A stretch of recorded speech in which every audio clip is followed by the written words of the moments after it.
moi c'est Sébastien Duvallée, on est deux associés avec Stéphane David. Quatrième génération sur le domaine, donc 30 hectares de vignes dans notre belle appellation Muscadet Sèvres-et-Maine. Voilà, vous êtes dans la pépinière du domaine David, donc à Valette, dans l'appellation Muscadet. La particularité du domaine, c'est qu'on fait nos propres plants de vignes. Et donc là, vous avez des plants de melon de Bourgogne, qui nous sert à l'appellation Muscadet. On est au monocépage, donc on a le droit uniquement à ce cépage. Donc depuis 6 ans, on a repris la pépinière. On voulait faire nos propres plants sur de la sélection parcellaire chez nous. Des greffons qu'on a sélectionnés dans nos parcelles, suivant les endroits où l'on veut planter. Là, vous êtes sur le greffage qui a été fait au mois de mars 2020, qu'on a mis en terre, donc qui a poussé tout le printemps et cet été. Donc avec une base de porte-greffe donc en dessous et le greffon qui est au-dessus, donc dans la cire pour le protéger. Et donc voilà, il a commencé à... Il a débourré et il a fait ses premiers bois. Et donc là, on va le laisser tout l'hiver. Et au mois de mars, on va les arracher. Donc on va tous les retirer pour les préparer pour définitivement être plantés dans leur parcelle. En fait. Donc on produit à peu près 4000 mètres tous les ans. Donc ça représente environ 1 hectare. Cette année, on n'a que du melon de Bourgogne. Sinon, on peut faire aussi, on a fait du sauvignon blanc, sauvignon gris, chardonnay, merlot. Enfin voilà, en fonction de ce que l'on veut faire, on le prévoit dans notre pépinière. Donc là, il va falloir attendre maintenant 4 ans avant qu'ils produisent. Ça, c'est assez rare, mais il y en a un déjà qui a fait 5 grappes. Donc voilà. Donc 30 hectares.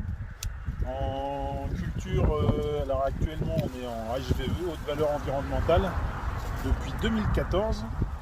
Et aujourd'hui on entame un virage, c'est-à-dire qu'on commence la reconversion en agriculture biologique. C'est pour ça qu'on peut voir un peu les sols qui ont été travaillés pour l'hiver. Là on est dans le clos du Ferret. Ici on a 20 hectares sur ce clos. On décline en 3 cuvées, donc un clos du Ferret, Muscadet Clos du Ferret sur lit, donc classique. Après on a un clos du Ferret en vieille vigne, donc vieille vigne moyenne d'âge 50 ans, donc des rendements beaucoup plus faibles, mais une richesse beaucoup plus intéressante.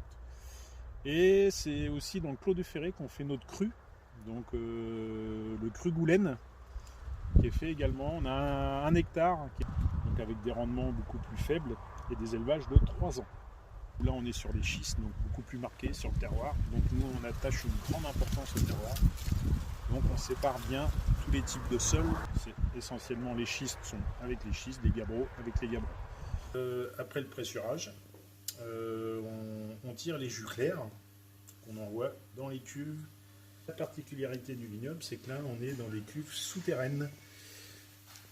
Entre l'hiver et l'été, on n'a pas de différence de température.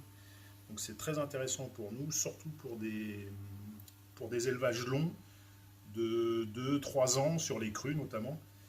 Voilà, donc vinification traditionnelle pour les blancs, donc à 17 degrés. Voilà. Les fermentations se sont passées en une dizaine de jours, donc c'est assez rapide,